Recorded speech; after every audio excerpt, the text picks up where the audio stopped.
Welcome everybody to the second edition of Proof of Work Summit, which we've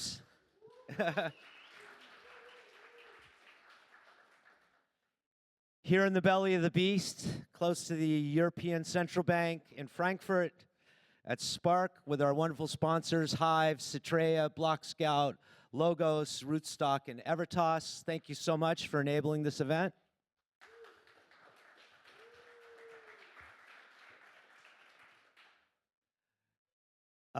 Emma and I came in and we were looking for venues in Frankfurt, and we walked in this room and we went, oh yeah, this is where we want to do it. So together with my colleague Bob Summerwill from the ETC Cooperative, we spent the year looking at what was happening in Bitcoin, what we anticipated to happen, and we came up with 4 tracks: the proof of sustainability, proof of human rights, proof of utility, and proof of scale. And we reached out into our personal and professional networks and brought together an incredible roster of speakers I'm really proud of. I really want to thank Bob for the work that we did together this year. It's been a real pleasure working with you, Mr. Bob Summerwill.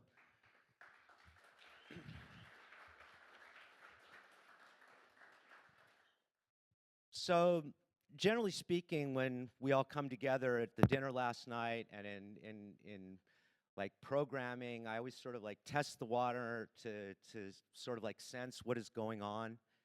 And I'd like to express, take a few minutes to express my view of the space and what I think is not uncommon amongst my colleagues. And we're in a very interesting period of time in cryptocurrencies, or this movement, whatever it is that you want to call it. There's a number of us that have been around for a long time, have seen the various phases, the bull and the bear markets, the appearance of different coins, and there's seems to be sort of a crisis of conscience at the moment, where we're all sort of like looking at what it is that we've created, a monster, what it is that we've achieved, nation-state adoption, ETFs, and these two things are sort of in a tension at the moment.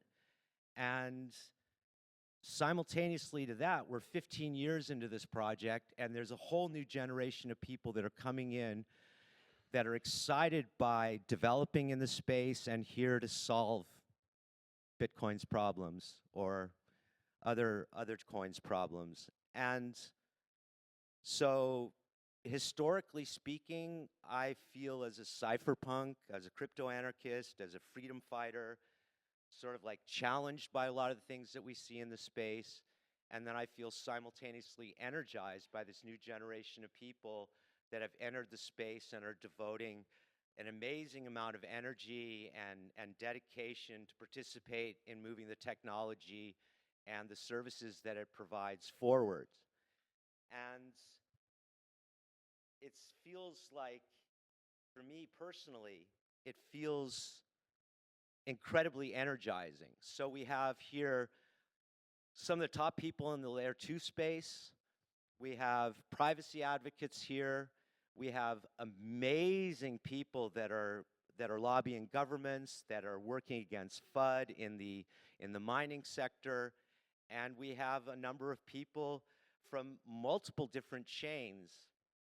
And the thesis of the Proof of Work Summit probably can be summed up very simply, that if proof of work is the superior algorithm for coordinating consensus for a public ledger, and it's a scarce good, that eventually there's going to be a demand for the block space on other chains. And what's important about Litecoin is it's proven itself to be, pretty much on the top of the scale for payments, which Bitcoin has not achieved.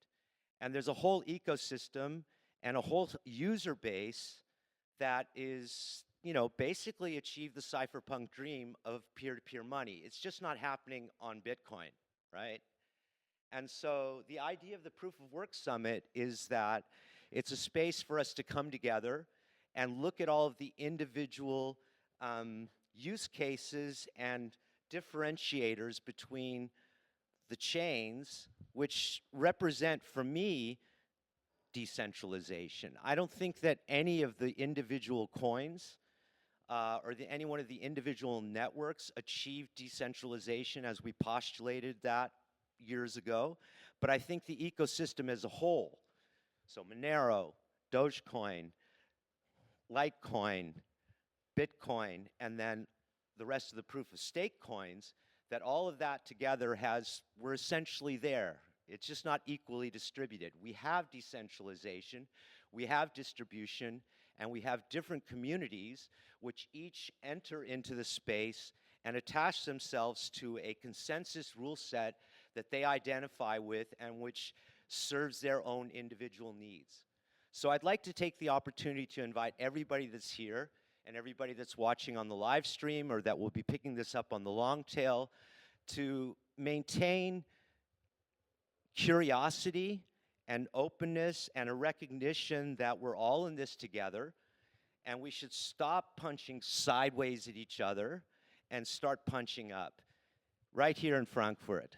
And I'd like to invite my colleagues Alan Austin and Bob Summerwill on stage.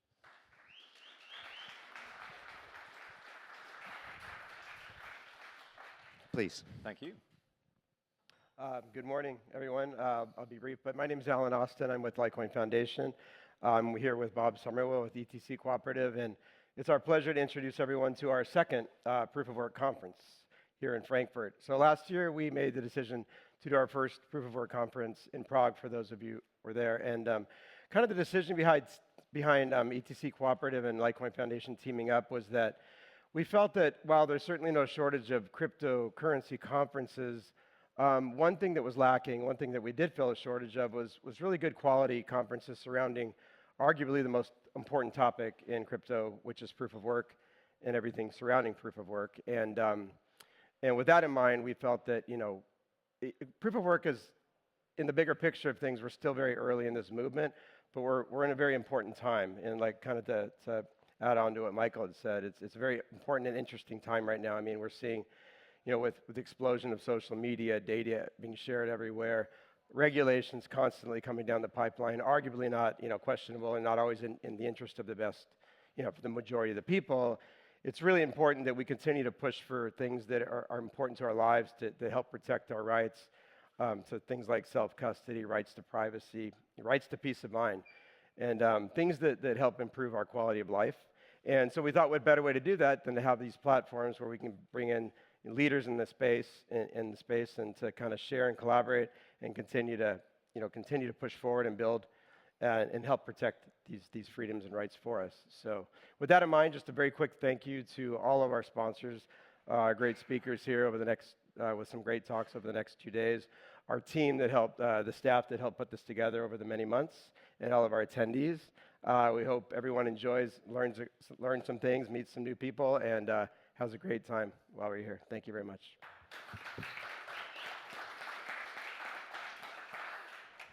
Okay, well, I'm not going to say the same as they both said. It's all been said. Hello, welcome everybody. So yeah, this is the second Proof of Work summit. We are as Michael said, in the belly of the beast. The German central bank is right opposite the hotel that we're in. That's quite funny. And yeah, so I think a lot of attendees here are going to be local. So welcome to your own city. Thanks for having us. And yeah. So why? Well, we've said a lot of it. Proof of work is frequently under attack. Feels like we're under attack. You'll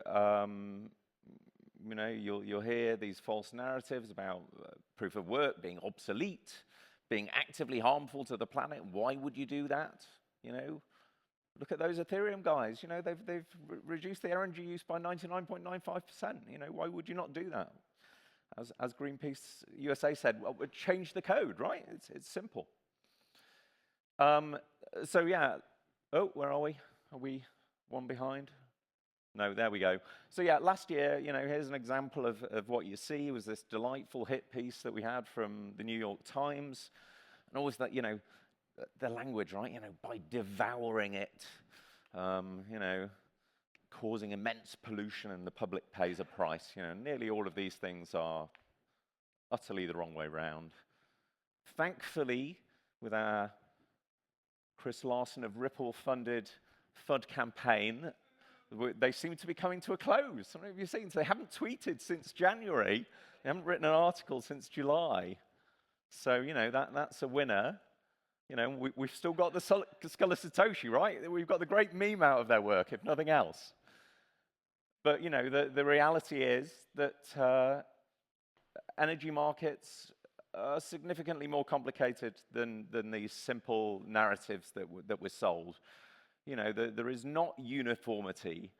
Transporting energy over large distances is not really workable. So stranded energy is the best energy. And, consumption of that is very different to consumption of grid power.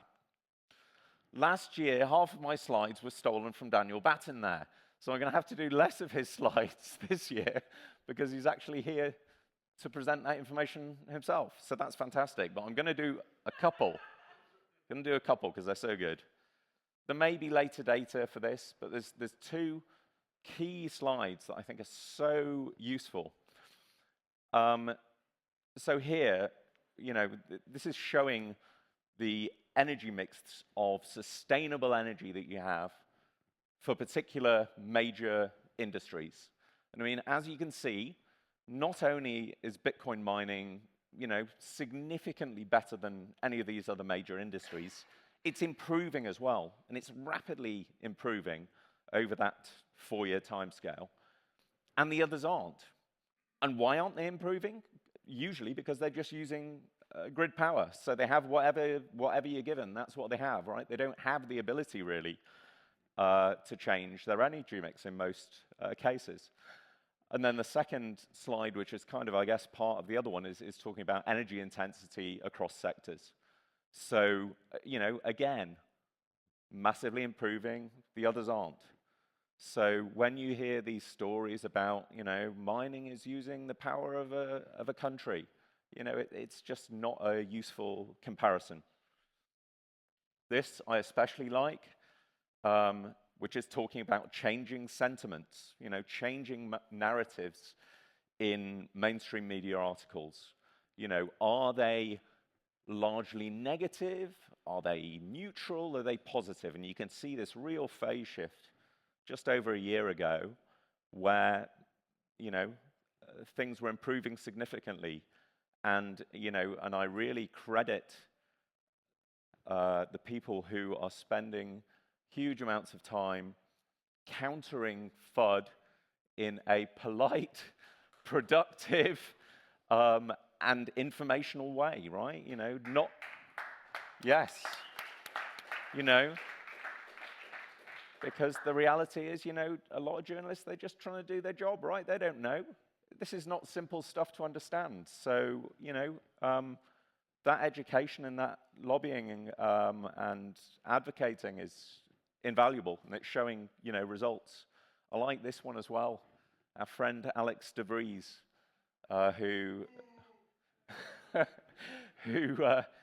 whose day job is for the Dutch central bank.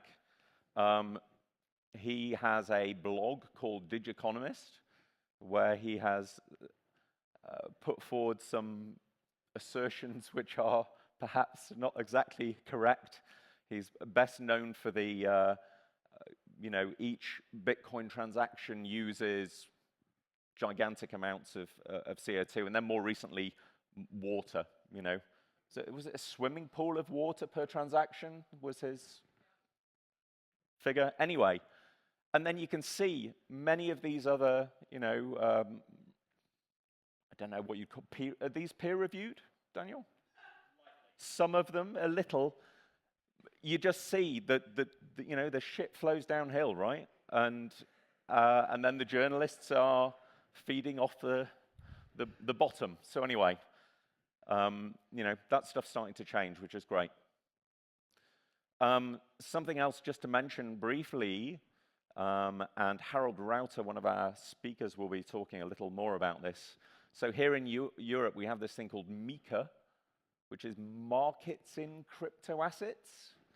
And one of the things which I think it's this December, all entities which are issuers of tokens or money moving exchanges, people involved with stuff on particular chains have to report these ESG figures. And the issue that you have is some of these figures. So this is one company which does some of these. It's like, right, you have to give these figures in terms of how much electricity you're using, what your CO2 emissions are, and your power use. But firstly, these things are kind of unknowable, right? Because it's permissionless, it's all around the world. Who even knows who's doing these? And also, it's treating power consumption as correlated with badness, right? It really, really looks to me like the exercise is saying, okay, tell us how bad you are on these, vanity metrics which aren't meaningful, and, oh, by the way, all the proof of work chains, your numbers are too high and you're banned. That's my read on it. And what you see on this one, for example, here you go. So Cardano Foundation, look how good we are. Look at our tiny figures. Aren't we great? You're going to get this lapdog rollover, and that's great. But on the proof of work side, it really looks like a hit move to me. On the human rights side, Michael has spoken about, Cypherpunk basis, and we have Phil Zimmerman sitting right here in the front here. There we go. Don't know if everyone heard that. The first issue of Wired that had Phil's name in it. So yeah, to me, cryptocurrencies and blockchain technology can be seen as a continuation of the story of the cypherpunks and their desire for uncensorable digital currency as a core pillar of personal freedom. So yeah, Wikipedia's definition is that a cypherpunk is an individual advocating widespread use of strong cryptography and privacy-enhancing technologies as a route to social and political change. And Eric Hughes, in his Cypherpunks manifesto, said, privacy is necessary for an open society in the electronic age. We cannot expect governments, corporations, and other large faceless organizations to grant us privacy. We must defend our own privacy if we expect to have any. Elizabeth Warren does not believe in this vision. Gary Gensler and the SEC also do not believe in this vision. The UK does not believe in that vision. They have passed, this online safety law, year after year, decade after decade, same story. Well, we don't want terrorists and drug traffickers and money launderers and child pornography, so we have to scan everything. Same in the EU. We have this chat control stuff upcoming. Same deal. It's always the same story, right? In terms of financial privacy as well, under attack. We've had Tornado Cash last year, some convictions there, some ongoing court cases. And the thing that was unique with Tornado Cash is, for the very first time, sanctions were applied against a smart contract, against software. Usually sanctions are against a legal entity, they're against an individual, but for the first time, software was sanctioned. All of the users of that software were, in this bad state. And sanctions, it's not like a regulatory slap on the wrist. Like, sanctions are years in jail. They're really, really serious. And, the majority of these kind of services are used by normal people to have some financial privacy, Tornado Cash sitting on top of Ethereum. Ethereum has an account model. So public ledger, you look at somebody else's bank account equivalent is what you have by default. So Tornado Cash is a mixer on top of that. Then more recently, we've also had Samurai Wallet, same kind of deal. Not to say these guys are necessarily totally clean or anything, but the pattern is clear. Do not try and have financial privacy. We want to know what you're doing. And then more recently, the CEO of Telegram has got arrested. Why? Unclear, but the reaction to that, just saying the other day is Telegram have announced, they will turn over user data to the authorities. Essentially, if you have a situation where a service provider has your data, you're not in a happy place, right? This is why end-to-end encryption is so important. On the banking side, last year, the ETC Cooperative were debanked, so that was fun. We had Operation Choke Point 2.0. We were a customer of Signature Bank, and we were told, sorry guys, down you go. We were very uncertain what was going to be happening. Are we even going to be able to pay staff? Are our funds going to be frozen? We've got more money in the account than the FDIC insured limit. Like, do we lose it? Like, what is going to happen here? And the way these things happen is the FDIC come in, they take over the bank, they basically take it over, they look to find a new seller, and they sell it on. And there were rumors coming around going, all digital assets companies are going to get, screwed in this. And they said, no, there's no such policy. No, don't worry, that's just FUD. But sure enough, we received a lovely email which said, your deposit was not assumed. That was the language. We scrambled around and we found another bank with just a few days before that happened.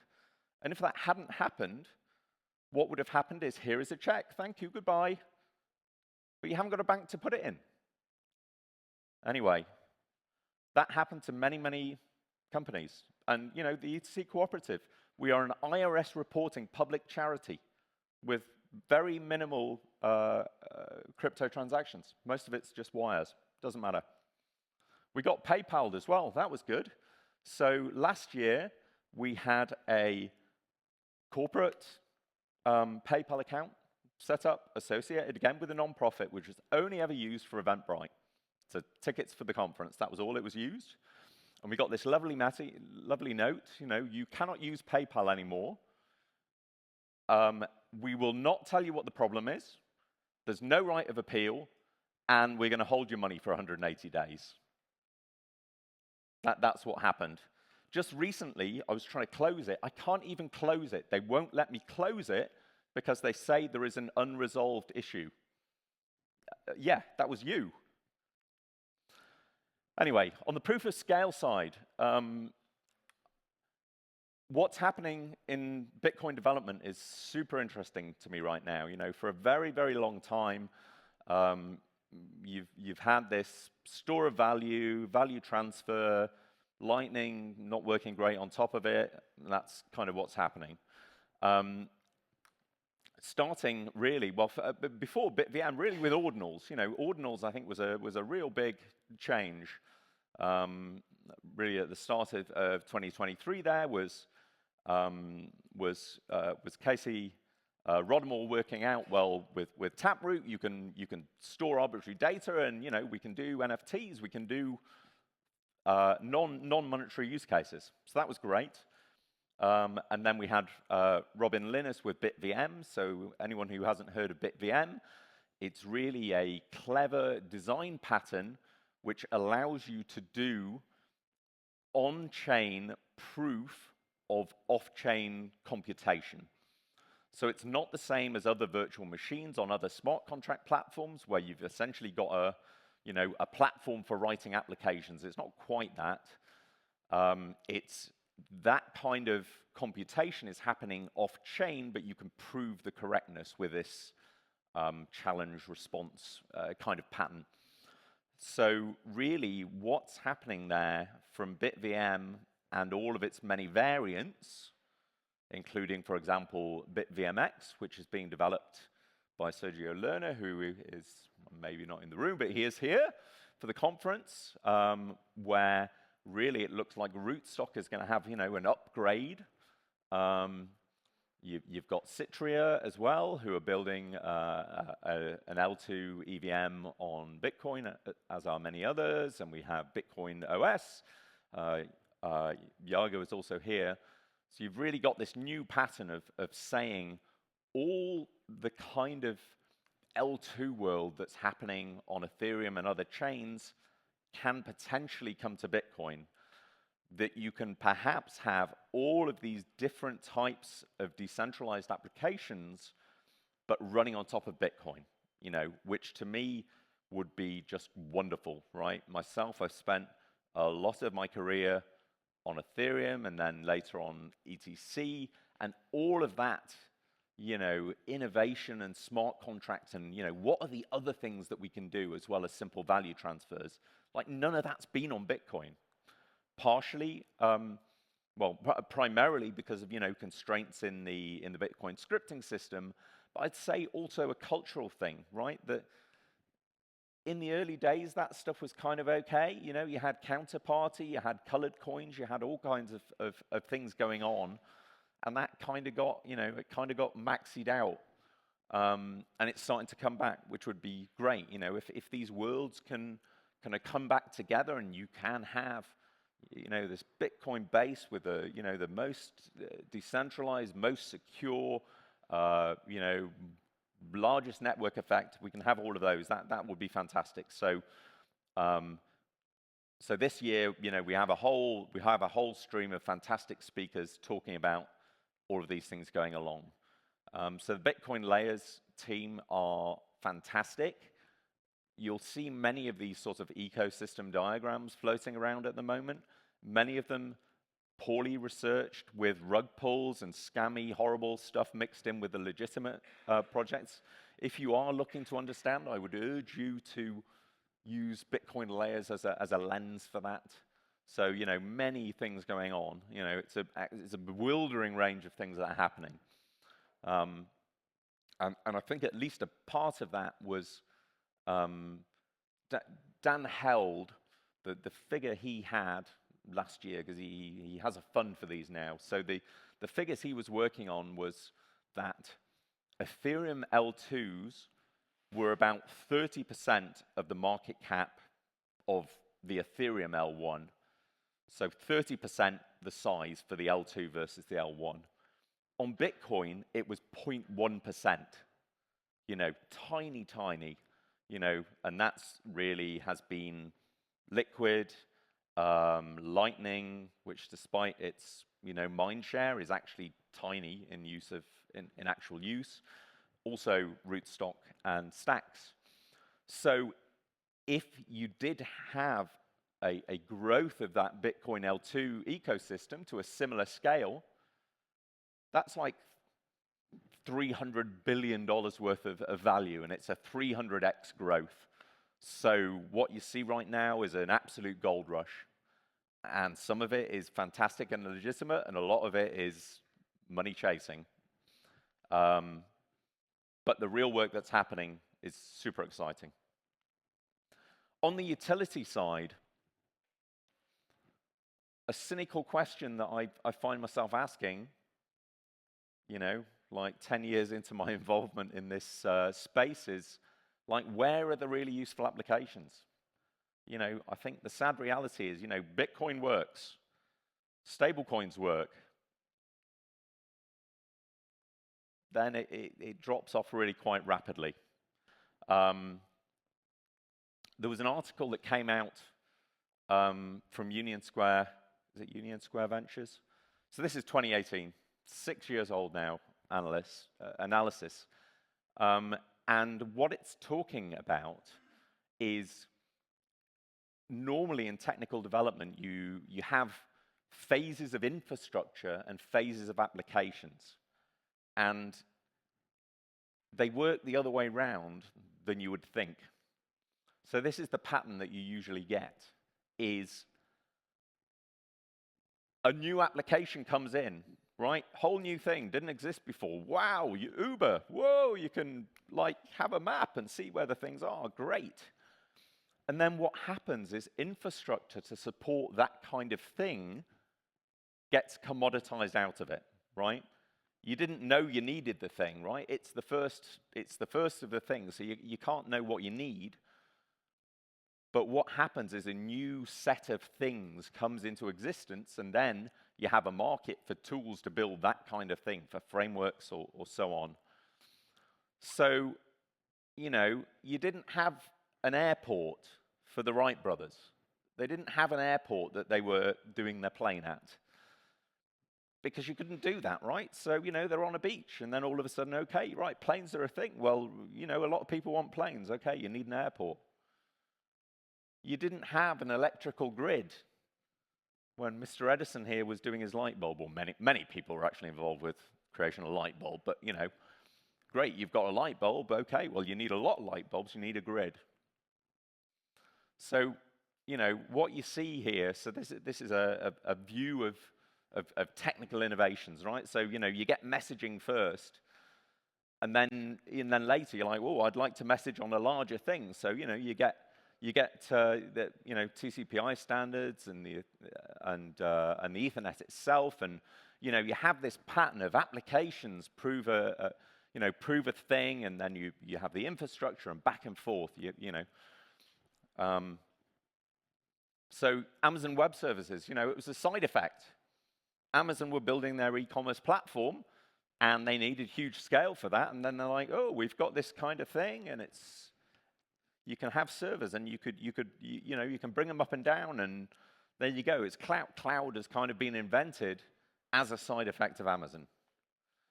So yeah, you know, my question is, you know, which applications are going to prove true utility? You know, we have had smart contracts for 10 years. Lots and lots of things have been done with them, you know. But, you know, an awful lot of it is just DeFi gambling stuff, really. You know, hyper-capitalism, so that's not so useful. However, we do have a good number of speakers here over the next couple of days that are going to talk about real utility. And as Michael had said, you know, a lot of that can be across different chains that are doing different kind of things. And really, you know, a goal here is to bring together people who are working on sibling or related kind of proof of work chains, and to share that knowledge. So please do enjoy yourselves. Thank you.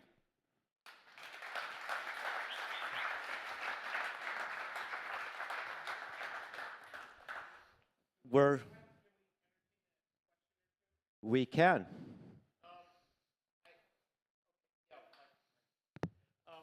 So you were showing some information about using stranded energy for mining.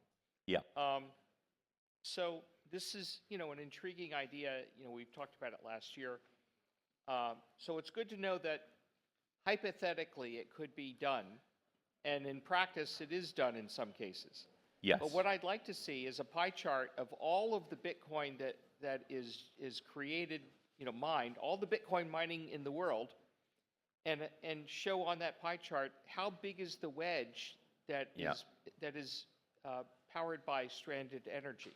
Is it a thin wedge out of the whole pie chart, or is it like half? You know, what is it?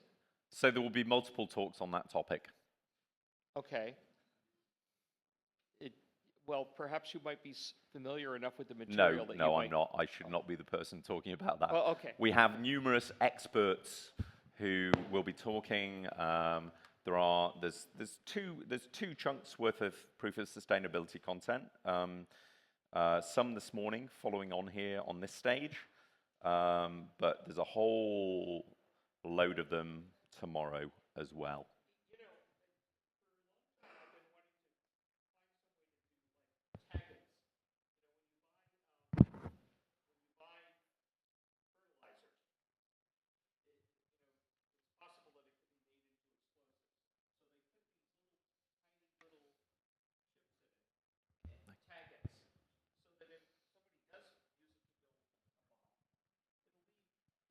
Taggants all around. and then you could figure out where it came from. It would be nice to put some kind of mechanism that's analogous to that in Bitcoin mining, so that the Bitcoin mined could have some markers on it saying this came from stranded energy, or this came from nuclear, hydro, geothermal, wind, solar, whatever. Yeah. Well, I think that the problem with that specifically is it's a permissionless system, and people can report whatever they like. You know, you have no central authority to improve. But then they're going on record as eventually somebody will figure out that they lied, and then their reputation will go to shit. You know, it forces them to declare, and if they choose to lie, well, then eventually somebody's going to find out they lied, and then it'll be in the press, and then, you know, it'll damage their business model. Yeah. So, yeah, I just looked at the schedule. So both this morning and tomorrow morning, first thing, we have a whole series of speakers on these topics. Step back to the center. So, thank you, Bob. And Alan, we're running a little bit behind, as things always are. So if you just pay attention to the sequence of the schedule, my colleague Mags, please come on over here. Hello, hello. And is Vlad here in the audience? I think I saw Vlad. I did. Come on up here, please, Vlad.